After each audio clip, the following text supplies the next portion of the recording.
তুই আমার কিছু করতে পারবি না? ওই বোকা, করতেই পারবি না। কথাটি শুনে সুন্দর একটি ছুরি এনে আরিয়ানের হাতে প্রত্যেকটি নখ খুঁচিয়ে খুঁচিয়ে তুলতে থাকে।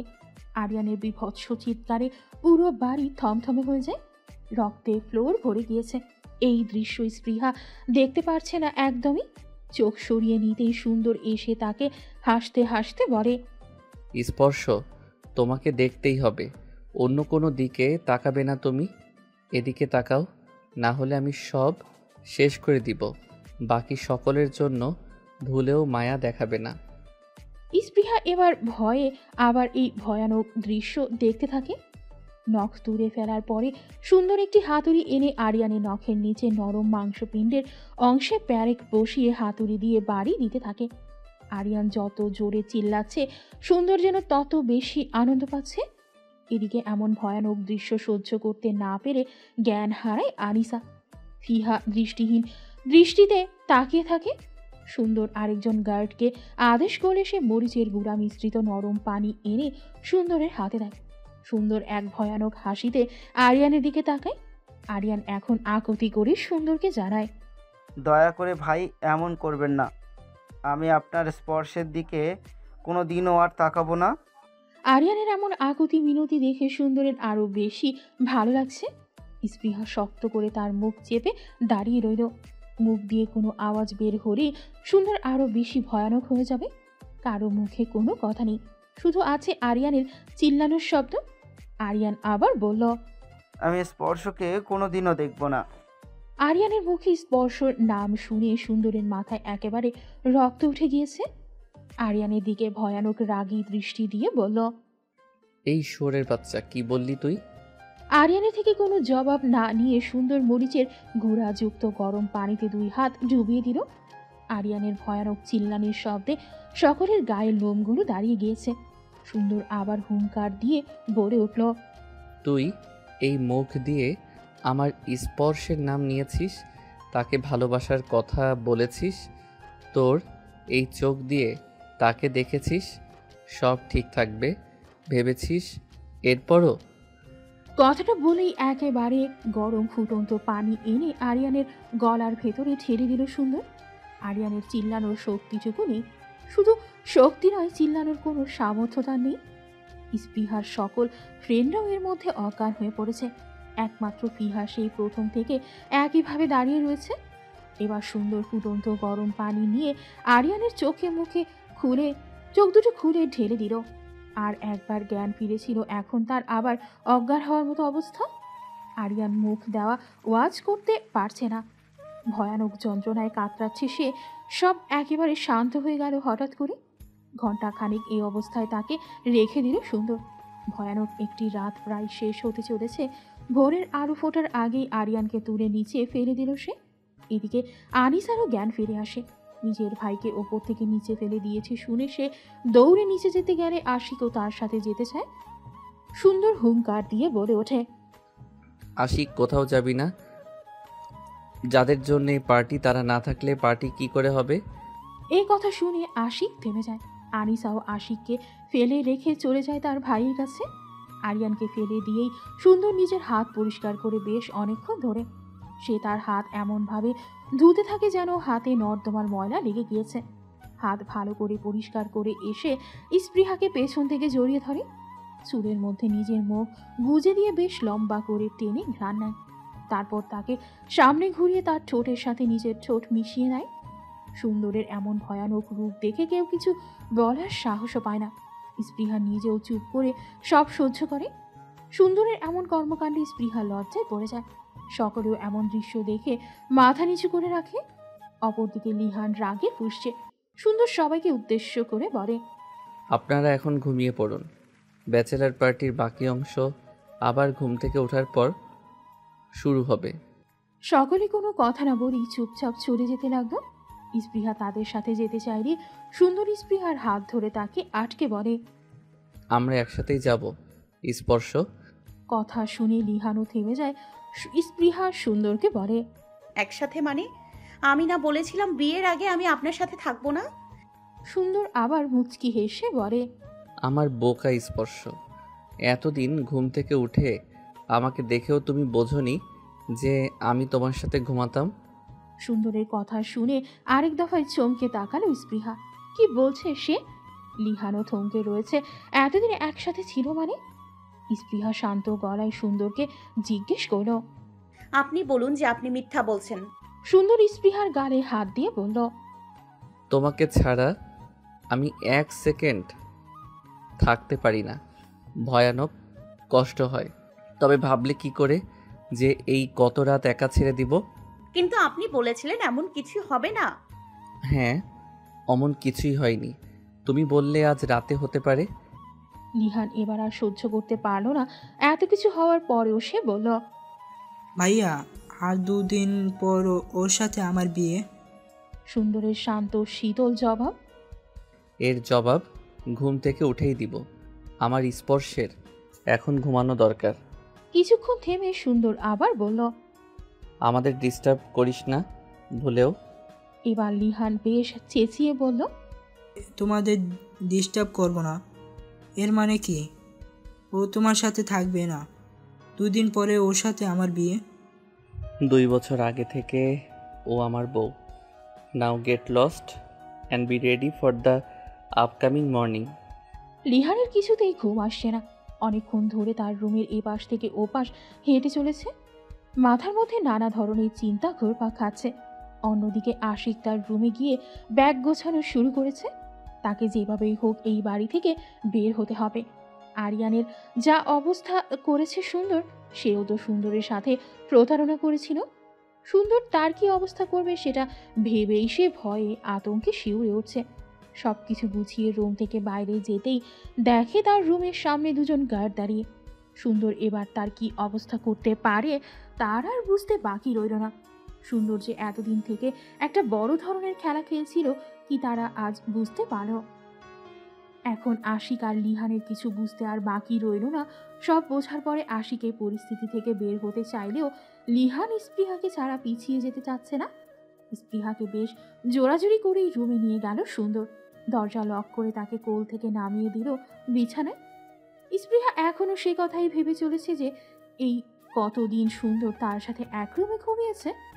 সুন্দর স্পৃহার দিকে ঝুঁকে এসে তার দুহাত স্পৃহার দুপাশে বিছানায় রাখল। তারপর বলল, তুমি রোজ সকালে ঘুম থেকে উঠে আমাকে যে তোমার রুমে দেখতে পেতে কখনো সন্দেহ হয়নি যে আমি তোমার সাথে ছিলাম? স্পৃহা কোনো জবাব দিল না। সুন্দর আবারও বলল, নিজের গলায় এত ভালোবাসার চিহ্ন দেখেও কখনো বুঝতে পারোনি? এই কথা শুনে স্পৃহা নিজের গলায় হাত ঘোরালো। তার মনে পড়ল সে আয়নায় দেখেছিল গলায় রক্ত জমাট বাঁধার দাগ। স্পৃহার হঠাৎ এমন ভয় পাওয়া দেখে সুন্দর আবার বলে উঠল, এই জন্য তোমায় এত ভালোবাসি স্পর্শ। ভীষণ বোকা তুমি। তুমি ভাবলে কি করে তোমাকে ছাড়া যে সুন্দর এক মুহূর্ত থাকতে পারে না, সে অন্য কারো কাছে তোমাকে তুলে দিয়ে নিশ্চিন্তে বসে থাকবে? স্পৃহা এবার বলল, গতকাল রাতে আপনি এসেছিলেন না? কেন? কেউ তোমায় স্পর্শ করেছিল? স্পৃহা আতঙ্কিত দৃষ্টিতে সুন্দরের দিকে তাকালো। সে কি হ্যাঁ বলবে নাকি না বলবে বুঝতে পারছে না। হ্যাঁ বললে সুন্দর যদি কিছু একটা ক্ষতি করে এসব ভেবে বলল, না। সুন্দর স্পৃহার এই জবাবেরই অপেক্ষা করছিল। তার মুখে না শুনে সে জোরে জোরে হাসতে শুরু করলো। তারপর বিছানা থেকে এক হাত উঠিয়ে স্পৃহার গলায় আলতো করে হাত দিয়ে স্লাইড করতে লাগলো। হ্যাচকা টেনে তাকে উঠিয়ে পেছন থেকে কোমর জড়িয়ে ধরল। এক হাত কোমরে আর এক হাত গলায়। সুন্দরের ভারী নিঃশ্বাস উপচে পড়ছে স্পৃহার কাঁধে। স্পৃহার বুঝতে বাকি রইল না সেদিন রাতে তার রুমে সুন্দরী এসেছিল। স্পৃহার নীরবতা দেখে সুন্দর তার কানের কাছে মুখ নিয়ে ফিসফিস করে বলতে শুরু করলো, তুমি কি ভেবেছিলে তোমার এই কোমরে বাইরের ছেলে হাত রেখেছে? তাই বলে সুন্দর স্পৃহার পরিহিত কাপড় ভেদ করে কোমরে তার নখ বসিয়ে আঁচড় দিল। স্পৃহা ব্যথায় কুঁকড়ে উঠল। সুন্দর স্পৃহার কোমর ছেড়ে গলাতে হাত দিল। একইভাবে বলল, ভেবেছিল এখানে অন্য কেউ স্পর্শ করেছে, তবু তুমি অস্বীকার করে আমাকে না বলেছ। নিজের অন্যায় একটার পর একটা বাড়িয়ে চলেছে স্পর্শ। সব সহ্য করে নিতে পারবে তো? স্পৃহার গলা ও কোমরে জ্বালা করছে। সুন্দর এসবের পাত্তা না দিয়েই বলল, তোমার সাহস দেখে আমি খুব অবাক হয়ে গেলাম। তুমি শাড়ি পরতে চেয়েছিলে কি করে? এমন দুঃসাহস দেখাতে বুক কাঁপলো না? 2 বছর আগে তোমার শাড়ি পরা বন্ধ করে দিলাম, তবুও তুমি আবারও পরতে চেয়েছিলে। তোমার উপরের রাগ আমি তোমার শাড়ির উপরে মিটিয়েছি। আপনি আমাকে ওভাবে মারতে চেয়েছিলেন? সুন্দর স্পৃহার ঠোঁটে তার তর্জনী আঙুল রেখে বলল, ইস, তোমাকে মারার কথা আমি স্বপ্নেও ভাবি না। তোমাকে নিজের কাছে রেখে শাস্তি দিব, তবুও মরতে দিব না। রাগটা হয়েছিল শাড়ির উপর। তোমার সাথে আষ্টে পৃষ্ঠে জড়িয়ে থাকবে আর আমি এটা মেনে নেব, তাই শেষ করে দিয়েছি। স্পৃহা সুন্দরের কথা শুনে চোখ বন্ধ করে নিল। সুন্দর আরিয়ানের সাথে যা করেছে সে দৃশ্য নিজের চোখে দেখার পরে তার মধ্যে একটা আতঙ্ক তৈরি হয়েছে। স্পৃহার মনোভাব বুঝে সুন্দর শয়তানি হাসি দিল। সে তার স্পর্শকে শাস্তি দিতে চেয়েছিল। একদিন তার স্পর্শ তাকে কষ্ট দিয়েছে, ভীষণ কষ্ট দিয়েছে। অন্য কারোর সাথে বিয়ে করতে রাজি হয়েছে। এত সহজে কি ছেড়ে দিবে তাকে? এজন্য স্পর্শের সামনে সকলকে ভয়ানক শাস্তি দেবে। সুন্দর খুব ভালো মতো জানে এর চেয়ে বড় শাস্তি স্পৃহার জন্য হতে পারে না কিছু। স্পৃহার মুখে আতঙ্কের ছাপ দেখে সুন্দর তার 2 হাত স্পৃহার 2 গালে রেখে বলল, মনে আছে স্পর্শ? লাইটিংয়ের এক লোক তোমার ভাবের দিকে বাজেভাবে তাকিয়েছিল। স্পৃহা সুন্দরের দিকে তাকিয়ে মাথা নাড়ল। অর্থাৎ তার মনে আছে। এবার স্পৃহাকে বিছানায় বসিয়ে নিজেও তার পাশে বসল সুন্দর। তার ফোনের ভিডিও ফোল্ডারে গিয়ে স্পৃহার সামনে একটি ভিডিও অন করে দিল। সুন্দর স্পৃহাকে ভিডিওটি দেখিয়ে বলল, এই যে সেই লোক। ভিডিওটি দেখা যাচ্ছে সুন্দর লোকটার চোখ টেনে ধরে রয়েছে, চোখে ভয়ানক রাগ। পাশ থেকে লাইটারে একটি তার নিল। তারটি হাতে নিয়ে টান দিয়ে ছিঁড়ল। তার হাতের রগ ফুলে উঠেছে। তারের ছেঁড়া অংশ লোকটার সামনে এগিয়ে নিয়ে যাচ্ছে সে। ভয়ানক রাগী দৃষ্টিতে লোকটির দিকে তাকিয়ে বলল, এই চোখ দিয়ে তুই আমার স্পর্শকে দেখেছিস? এই চোখ আমি শেষ করে দিব। এসব বলে সুন্দর লোকটার চোখ টেনে ধরে। এ পর্যন্ত দেখার পর স্পৃহা ধাক্কা দিয়ে ফোনটা সরিয়ে দিল। তুমি দেখলে না কেন? তার মানে তুমি কষ্ট পাচ্ছ। ওই লোকটার জন্য তুমি কষ্ট পেলে। এখন দেখো আমি কি করি। স্পৃহা কষ্ট সহ্য করতে না পেরে কান্না করে দিল। আকুতি করে সুন্দরকে বলল, দয়া করে আমায় মাফ করে দিন। আমার এসব শাস্তি সহ্য হয় না। এসব রক্ত, খুন, অত্যাচার আমি সহ্য করতে পারি না। সুন্দর স্পৃহার থেকে এ কথাটি শোনার জন্য অপেক্ষা করছিল। এবার তার আনন্দ হচ্ছে, সে তার স্পর্শকে শাস্তি দিতে পারছে। সুন্দর স্পৃহাকে বলল, বেশ, তোমাকে এই ভিডিও দেখতে হবে না। ওই লোকটাকে আমি জানে মেরে ফেলবো, কারণ তুমি ওর জন্য কষ্ট পেয়েছো। স্পৃহা এবার সুন্দরকে বলল, ভিডিওটা দিন, আমি দেখব। সুন্দর আবারও ভিডিওটা অন করে সামনে দিল। লোকটার চোখ টেনে ধরে কিভাবে সুন্দর তার চোখে তারের ছেঁড়া অংশ লাগালো তা দেখে স্পৃহা জ্ঞান হারায়। লোকটার ছটফটানি চোখের অংশের অবস্থা দেখে সে আর সহ্য করতে পারে না। ছাদে অনেক মানুষের সাথে থাকা সত্ত্বেও সে অজ্ঞান হয়ে গিয়েছিল। আর এখানে সে অন্ধকার রুমে সুন্দরের মতো একজন পাগলের সাথে বসে ভয়ানক দৃশ্য দেখল। জ্ঞান হারিয়ে পড়ে যেতেই সুন্দর তাকে উঠিয়ে বালিশে ঠিক করে ঠিক মতো শুইয়ে দিল। তখনই সুন্দরের কাছে তার একজন গার্ডের কল আসে। লোকটা কল দিয়ে জানায়, আশিক তার রুম থেকে পালানোর চেষ্টা করেছে। সুন্দরের দৃষ্টি এ কথা শুনে ভয়ানক হয়ে উঠল। সে স্পৃহাকে লক করে চলে গেল আশিকের রুমে। আশিকের কাছে এসে বলল, এই 2 পা দিয়ে এখান থেকে পালানোর চেষ্টা করেছিলি তাই না? ভেবেছিলি পালিয়ে যেতে পারলে শাস্তি আর পাবি না। তোর পালানোর ক্ষমতাই নষ্ট করে দেব আমি। আশিক সুন্দরের এই হুমকি শুনে ভয়ে তাকে ধাক্কা দিয়ে আবার পালাতে চায়। সুন্দরের গার্ড দরজা থেকে তাকে আবারও ধরে ফেলে। নিজের শরীরের আশিকের ধাক্কা খেয়ে সুন্দর বেশি রাগান্বিত হয়ে পড়ে। গার্ডদের আদেশ করলো একটা চেয়ারের সাথে আশিককে বেঁধে দিতে। একটি লোহার বক্সের মধ্যে অনেকগুলো কয়লাতে আগুন দিয়ে আশিকের পায়ের নিচে দিতে বলে। আশিকের ভয়ানক চিৎকার দেয়ালের চারিদিক থেকে প্রতিফলিত হয়ে বাজতে থাকে। এমন চিৎকারে সকলেই রুহ কেঁপে উঠল। আশিকের 2 পা দিয়ে ধোঁয়া বের হচ্ছে।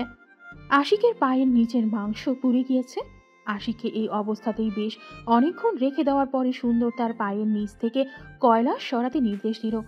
লোহার বক্সটি তার পায়ের নিচ থেকে সরানোর পর সুন্দর আশিকের চুলের মধ্যে হাত মুঠো করে দিয়ে তার মাথা উঁচু করল। আশিকের শরীর ঘেমে ভিজে পানি পড়ছে। ক্লান্ত চোখে সুন্দরের দিকে তাকালো। আস্তে আস্তে করে সুন্দরকে কি যেন বলল। সুন্দর মিষ্টি হাসি দিয়ে তাকে বলল, না পালালে এতটুকু শাস্তি বেশি পেতি না? আশিক কোনো জবাব দিল না। পায়ের মাংস যেন গলে গলে পড়ছে। কিছুক্ষণ পরে আশিক আবার কিছু একটা বলতে যাচ্ছিল। সুন্দর মাথা ঝুঁকে তার কথা না শুনে গার্ড একজনকে বলল ও কি বলছে শুনে জানাতে। গার্ডটা তার কান আশিকের মুখ বরাবর নিতেই আশিক ক্লান্তির সুরে ফিস ফিস করে বলতে থাকলো, আমাকে আরিয়ানের চেয়েও বেশি শাস্তি দিচ্ছে কেন? সুন্দরের গার্ড উঠে সুন্দরকে জানালো সে চুপ করে থাকে। আশিক আবারও হাতের ইশারায় গার্ডকে নিচে ঝুঁকতে বলে। এরপর ফিস ফিস করে বলে, আমি তো শুধু আরিয়ানের সত্য লুকিয়েছিলাম। তোমাদের বসকে জিজ্ঞেস করো আমায় কেন এত শাস্তি দিচ্ছে। সুন্দর আর বেশিক্ষণ না থেকে চলে গেল তার রুমে। চাঁদের আলো এসে স্পৃহার মুখে পড়েছে। তার মুখটা ভীষণ মায়াবী লাগছে। সুন্দর দেখে বারান্দার পর্দা টেনে নিল। চাঁদের আলো তার স্পর্শকে স্পর্শ করেছে, এটাও সুন্দরের সহ্য হচ্ছে না। স্পৃহার পাশে বসে বেশ অনেকক্ষণ তার দিকে মুগ্ধ চোখে তাকিয়ে রইল সুন্দর। তারপর স্পৃহার একটা হাতের উপর শুয়ে তার গলায় মুখ ডুবিয়ে দিল। রোজ রাতের মতো গলায় ভালোবাসার চিহ্ন আঁকতে শুরু করলো। স্পৃহার গলায় যে তিলটি রয়েছে তার মোহে বারবার আকৃষ্ট হয়ে পড়ে সুন্দর।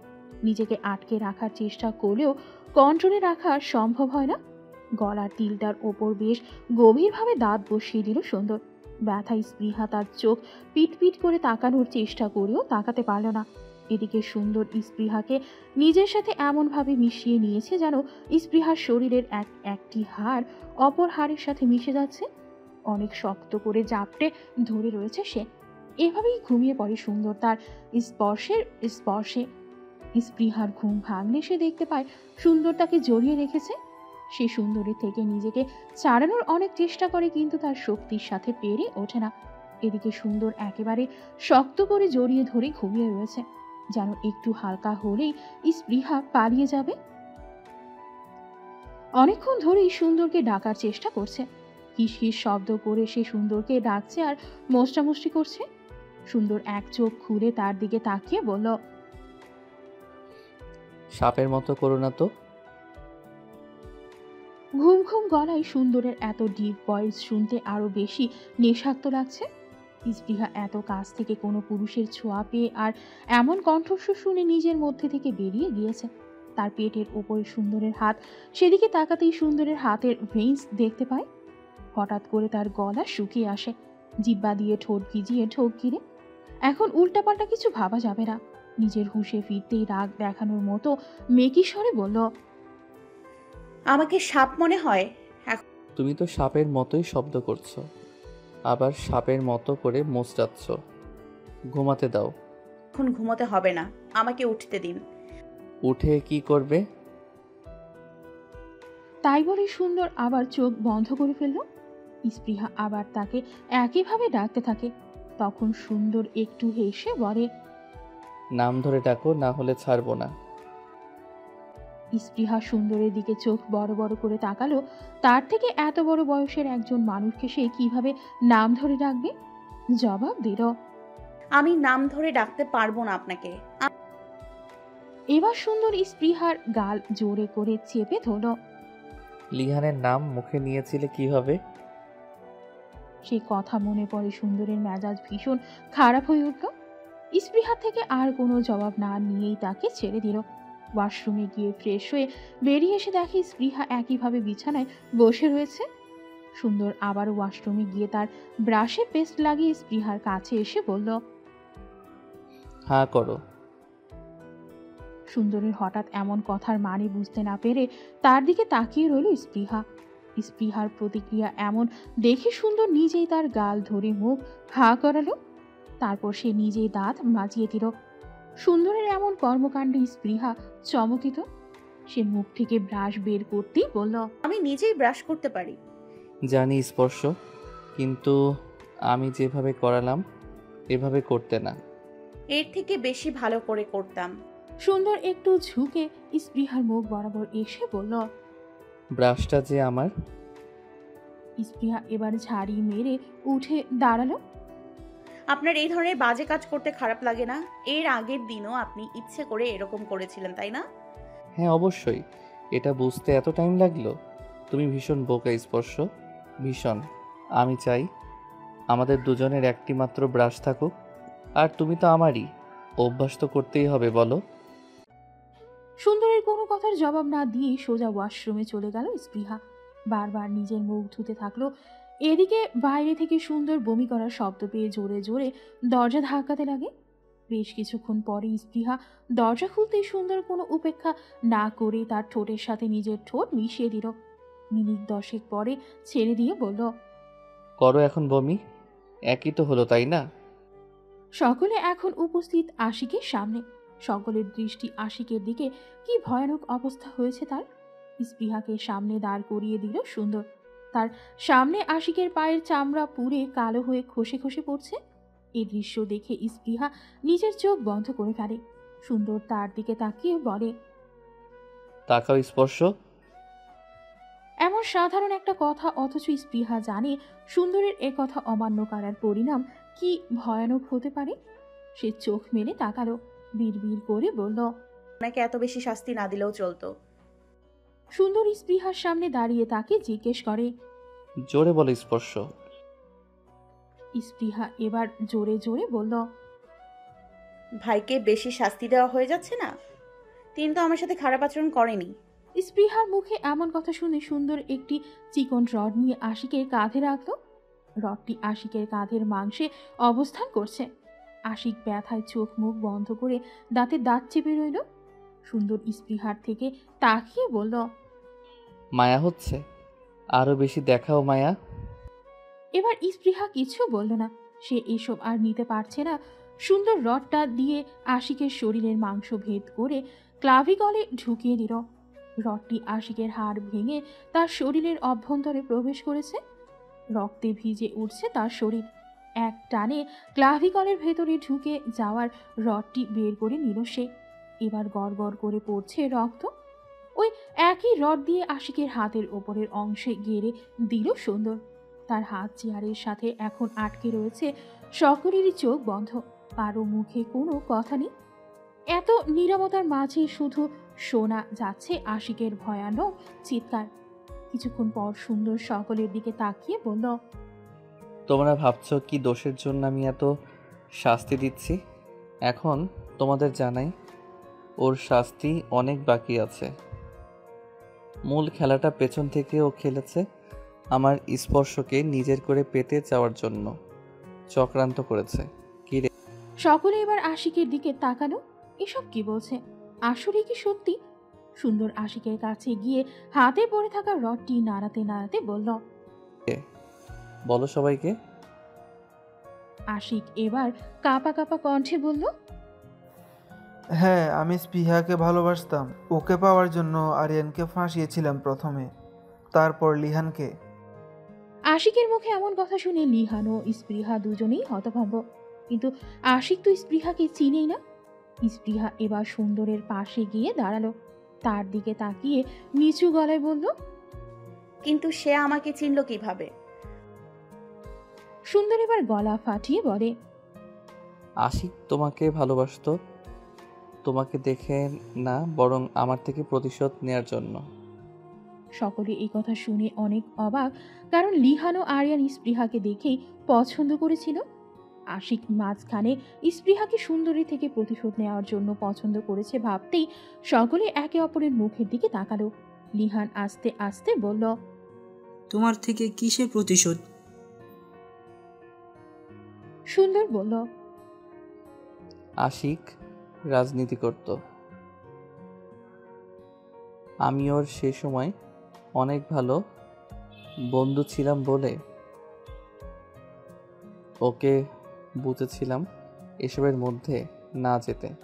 ও আরও বেশি রাজনীতির সাথে জড়িয়ে পড়ে, মারামারির সাথে সবসময় থাকতো। তাই আমি ওর ভালোর জন্য কলেজে জানিয়ে দিয়েছিলাম। এ ব্যাপারে ওর পরিবারের কাছে জানিয়ে দিয়েছিলাম। পরবর্তীতে ভার্সিটিতে এসে আমরা আলাদা হয়ে যাই। ওর সাথে আমার আবার দেখা হলে ও আমাকে জানায়। আমার সেদিনের সে ডিসিশনের জন্য আজ ও অনেক ভালো পর্যায়ে রয়েছে। আমি সেদিন ওর ওখানে গিয়ে বুঝেছিলাম আসলে ওর সফল হয়নি, বরং আরও বেশি খারাপ পর্যায়ে রয়েছে। শুধু তাই নয়, ও যে রাজনীতির সাথে গভীরভাবে যুক্ত হয়েছে তাও বুঝেছিলাম। তাই আমি ওকে নিয়ে খোঁজ খবর নেই। সুন্দর আশিকের দিকে তাকিয়ে বলল, তুই আমার সাথে শত্রুতা করেছিস, ভালো কথা, কিন্তু তা আমার উপর দিয়ে গেলে তুই আজ বেঁচে যেতেই। মাঝখানে আমার স্পর্শকে এনে ভুল করেছিস, অনেক বড় ভুল। শুধু এজন্যই আর তোর মৃত্যুর শাস্তি দিব, তাও ভয়ানক কষ্ট দিয়ে। আশিক কিছু একটা বলতে যাবে তার আগে সুন্দর তাকে ধরে জিহ্বা কেটে দিল। আশিকের চিৎকারের কোনো ক্ষমতা নেই, তার মুখ দিয়ে রক্ত পড়ছে। গার্ডদের ইশারা দিয়ে সুন্দর তাকে এখান থেকে সরিয়ে দিতে বলল। এবার সুন্দর লিহানের কাছে এসে বলল, আমার প্রিয় ছোট ভাই বড় ভাবিকে পছন্দ করে এখন অনুভূতি কেমন? লিহান প্রায় সুন্দরের পায়ে পড়ে গেল, আকুতি করে বলল, আমার ভুল হয়ে গিয়েছে ভাইয়া, ক্ষমা করে দাও। আসলে আমি এর মধ্যে জড়াতে চাইনি, কিন্তু কিভাবে যেন সব হয়ে গিয়েছে। তখন আমি জানতাম না যে তুমি ওকে পছন্দ করো। প্লিজ ভাইয়া। লিহানের এত আকুতি মিনতি শুনে সুন্দর তাকে উঠিয়ে বলল, আমাকে মারার প্ল্যান করেছিলি যে, তখন মনে হয়েছিল না আমি তোর ভাই? লিহানের মুখে এবার কোনো কথা নেই। সুন্দর এখান থেকে বেরিয়ে গেল। একে একে সবাই রুম থেকে বেরিয়ে যায় সুন্দরের পেছন পেছন। আরিয়ানকে সে মৃতপ্রায় অবস্থায় কিন্তু জীবিত ছেড়ে দেয়, কিন্তু আশিককে কোনোভাবেই এর জীবিত রাখবে না। বাইরে গিয়ে পাগলের মতো হাসতে থাকে সুন্দর। এখন পরিকল্পনা করছে কিভাবে আশিককে মারবে সে। পাগলের মতো হাসতে হাসতে স্পৃহার সামনে গিয়ে দাঁড়ায়। দুই হাত নেড়ে নেড়ে স্পৃহাকে বলে, আমার প্রিয় স্পর্শ, আশিককে কিভাবে মারবো বলতো? স্পৃহা কোনো জবাব দেয় না। সুন্দর আবার বলে, তুমি যেভাবে বলবে ওকে সেভাবেই মারবো, দেরি করে না সোনা। স্পৃহা এবারও কিছু বলে না। সুন্দর দুই টুকরো কাগজ কিছু একটা লিখে স্পৃহার সামনে নিয়ে বলল, একটা তুলো। স্পৃহা অসহায় দৃষ্টিতে সুন্দরের দিকে তাকায়। তার চোখে পানি চলে এসেছে। সে সুন্দরকে বলে, আমাকে দয়া করে এত শাস্তি দিয়েন না, আমাকে মাফ করে দিন, ছেড়ে দিন প্লিজ। সুন্দর আরো বেশি হাসতে থাকে। হাসতে হাসতে স্পৃহাকে বলে, এখন কেন স্পর্শ? যখন লিহানের সাথে বিয়েতে রাজি হয়েছিলে আমাকে তুমি কষ্ট দিয়েছ, এখন তুমিও কষ্ট পাও। দুটো কাগজের মধ্যে তুমি যদি একটা না তোলো তবে আমি দুভাবেই মারবো আশিককে। তাড়াতাড়ি তোলো। স্পৃহা বাধ্য হয়ে একটি কাগজ তোলে। গ্রেট, এখন বলো কি লেখা আছে কাগজটিতে, খুলে দেখো। স্পৃহার হাত কাঁপছে, সে কিছুতেই কাগজটি খুলতে চাইছে না। সুন্দর আবার ধমকে বলল, দেরি করো না, তাড়াতাড়ি একটি কাগজ খুলো। স্পৃহা কাঁপা কাঁপা হাত নিয়ে কাগজটি খুলল। তাতে লেখা রয়েছে, পুরো শরীরে অ্যাসিড মেরে সে অবস্থায় মাটি চাপা দেওয়া। এমন ভয়ানক শাস্তি দেখে স্পৃহার আত্মা কেঁপে উঠল।